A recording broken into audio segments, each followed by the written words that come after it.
ஸ்ரீ மகாலட்சுமிக்கு கேள்வனாய், பெரிய பிராட்டியாருக்கு கேள்வனான பெரிய பெருமாள் நம்பெருமாள் அவர்களிடத்தில் எந்த பங்குனியுத்திரத்தன்னைக்கு சுவாமி ராமானுஜர் சரணாகதி அனுஷ்டித்தாரோ அதுவே நம் அனைவருக்காகவும் ஏற்பட்ட சரணாகதி.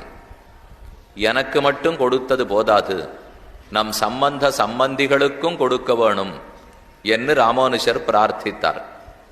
அதையும் கொடுத்தோம் என்று ஏற்றான் பெருமான். ஆகவே சரணமடைந்த ராமானுஜருடைய திருவடிகளே நமக்கு எப்போதும் சரணம்.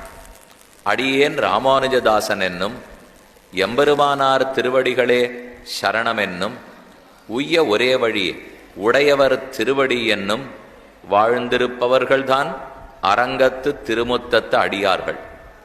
ஆக எதிராஜனுடைய வைபவமோ அந்த பெருமை அவருக்கு கொடுத்தருளிய உடையவர்னு பட்டம் கொடுத்த ஸ்ரீரங்கநாதனோ நமக்கு எப்படி முக்கியமானவர்கள் ஆயிடுறா?